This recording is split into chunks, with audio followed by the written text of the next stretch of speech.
Good morning student. इससे पहले वाले वीडियो में मैंने आपको बताया था कि किस तरह से रसकान भगवान कृष्ण के समीप रहना चाहते हैं। हम आगे बढ़ते हैं। या लुकुटी अरु कामरिया पर राज तिहु पुर को तजी डारो, आटू सिद्धि नवो नीति को सुख नंद की धेनु चराए बिचारो, रसकान कबो इन आँखिन सो ब्रज के बन बाग तड़ाग निहारो, कोटि कहू कल धोत के दाम करिल के कुंजन ऊपर वारो। लुकुटी, लुकुटी का मतलब होता है लकड़ी, अरु का मतलब होता है और कामरिया का मतलब होता है जो स्मॉल ब्लैंकेट होता है, छोटा सा कंबल होता है उस। तीहू यानी कि तीनों, ठीक है। तजी यानी कि त्यागना, डारो, ठीक है। रसकान कवि रसकान कहते हैं कि यदि मुझे श्री कृष्ण की वह लाठी, लाठी का मतलब होता है लकड़ी, या वह कंबल मतलब पाने का अवसर मिले, जिन्हें लेकर भगवान कृष्ण क्या करते थे, गायों को चराने जाते थे, ठीक है, ये जाया करते थे। तो उनके लिए राज तिहुपुर को ताजीदार, उनके लिए मैं तीनों लोकों का मतलब अर्थात आकाश, पाताल और मृत्यु, ये तीन लोक है, उसका राज्य भी उनके लिए त्याग सकता हो या उनके लिए छोड़ सकता हो।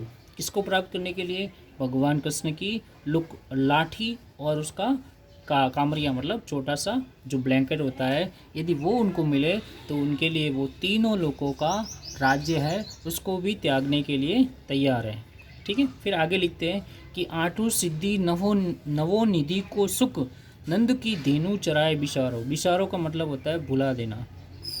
वो आगे लिखते हैं, ठीक है, या ऐसा कह सकते हैं कि वे कहते हैं कि यदि मुझे नंद की धेनु चराए बिचारो, नंद की गायों को चराने का अवसर मिले या नंद की गायों को चराने को मिले, तो उसके लिए जो जो 8 सिद्धियाँ हैं, ठीक है, 8 जो सिद्धियाँ है जिसमें अणिमा है, लागिमा है, प्राप्ति है, प्राकाम्य है, महिमा है, इसी तरह वासित्व है, कामावश पिता है, ये सभी जो 8 सिद्धियाँ बताई गई है और जो 9 निधियाँ बताई गई है, जिनको कुबेर का खजाना बताया गया है, जिसमें कुबेर के खजाने हैं, पद्य है, महापद्य है, शंख है, मकर है, कच्छप है, मुकुंद है, नील है और खर्व है, ये 9 निधियाँ है।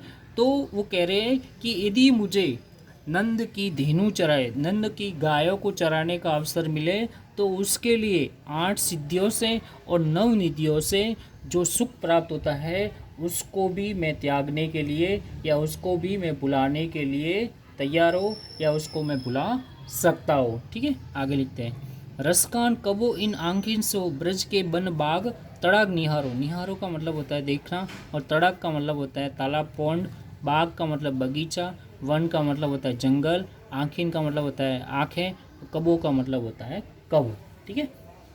आगे कहते हैं कि यदि मुझे कभी अपनी आँखों से, आँखिन का मतलब होता है, वो कहते हैं कि यदि मुझे कभी अपनी आँखों से ब्रज के वन का मतलब होता है जंगल, बगीचे, ठीक है, या तड़ाक, सरोवर, निहारना का मतलब होता है देखना, निहारने का मौका मिले तो, ठीक है, या देखने का अवसर मिले तो, मतलब वो कहना है कि यदि मुझे कभी अपनी आँखों से ब्रज के वन है, वहाँ के जंगल है, बाग बगीचे है, या सरोवर है, या तालाब है, उनको अगर देखने का अवसर मिले, कोटि कल दोत के दाम करिल के कुंजन ऊपर वारो। कोटि का मतलब होता है करोड़ों, कल दोत का मतलब होता है सोने के राजमहल, और करिल का मतलब होता है कंटीला वृक्ष होता है, और ठीक है ये, ठीक है। आगे लिखते वो कि रसकान कहते हैं कि यदि मुझे अपनी आँखों से ब्रज के वन, वहाँ के जंगल या बाग बगीचों और सरोवरों को देखने का मुझे अवसर मिले,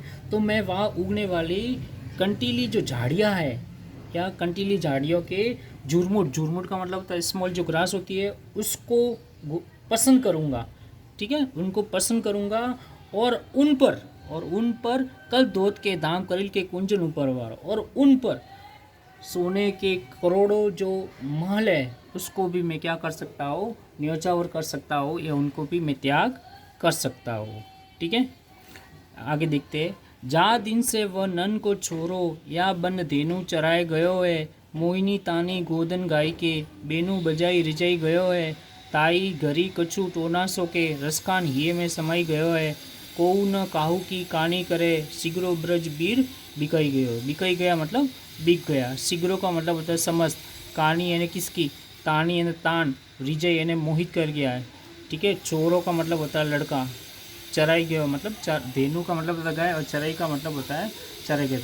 कि जा नींद से वह नन को चोरो, या बंद धेनु चराए गयो, मोहिनी तानी गोदन गाय के, बेनु बजाई रिजई गयो। ठीक है, कवि रसकान कहते हैं कि जिस समय से नंद का चोरा का मतलब होता है बेटा, श्री कृष्ण इस वन में गायों को चरा कर गया है, वह अपनी मुरली या अपनी बांसुरी की मोहनमोहक तान का मतलब होता है जो ध्वनि होती है वो तान से, ठीक है, वहाँ की गायों को सबको क्या कर गया है, रिझा गया है। और तभी से ऐसा लगता है कि ताई गरु कुछ कछु टोना सो के रसकान यह में समाया गया है। और ऐसा लगता है कि वो वहाँ पर रहने वाले जितने भी लोग हैं उन पर क्या गया है, ऐसा जादू टोना सा कर गया है, ऐसा ब्लैक मैजिशियन करके गया है कि वह जन जन के हृदय में घर गया है। मतलब वो प्रत्येक घर में क्या हो गया, बस गया। मतलब वहाँ पर रहने वाले हर एक के मन में भगवान कृष्ण के प्रत्येक मनुष्य के हृदय में घर गया है, बस गया है। ठीक है, को न काहू की कहानी करे, शीघ्रो ब्रज बीकी गई है। आगे लिखते हैं कि तब से ब्रज में ऐसी स्थिति हो गई है, ये ऐसी हालत हो गई है, वहाँ के लोगों की ऐसी स्थिति हो गई है कि कोई किसी की परवाह नहीं करता, न किसी को किसी से कुछ लेना देना है, न किसी को किसी की कोई परवाह है।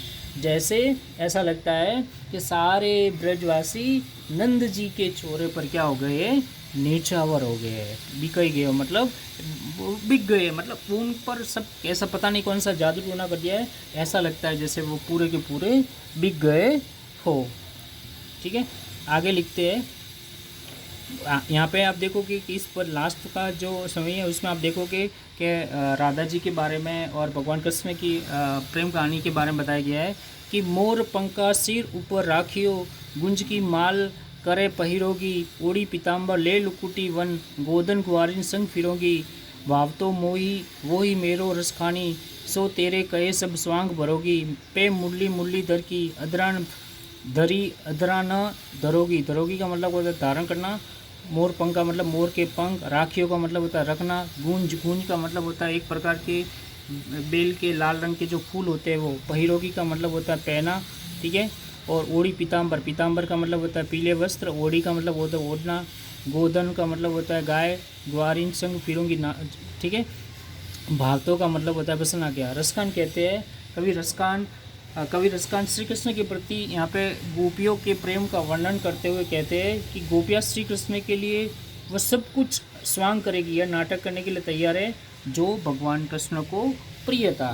तो यहाँ पे लिखते हैं कि मोर पंखा सिर ऊपर, गोपियाँ कहती है कि श्री कृष्ण की तरह वह भी अपने सिर के ऊपर मोर के पंख धारण करेगी और वे अपने गले में गुंज की माला गले पहनेगी, और गुंज की जो माला है या गुंची की माला अपने गले में धारण करेगी। ठीक है, वे भगवान कृष्ण का वेश धारण कर पीले रंग के वस्त्र ओढ़कर और अपने हाथ में गायों को चराने के लिए लाठी लेकर गायों और ग्वालों के साथ साथ वन में भी क्या करेगी, भटकेगी। ठीक है, आगे लिखते हैं कि भाग तो वही मेरो रसकानी, सो तेरे कहे सब स्वांग भरोगी, पे मुरली दर की अदरान धरी अदरा पे भरोगी। आगे कहते हैं कि वे कहते हैं कि ग्वालों के साथ वन में भटकेगी। वे कहती है कि अपने कृष्ण के लिए वे सारे रूप धारण करेगी, मतलब स्वांग करेगी जो भगवान कृष्ण को अच्छे लगते थे, लेकिन वे एक स्वांग कभी नहीं करेगी।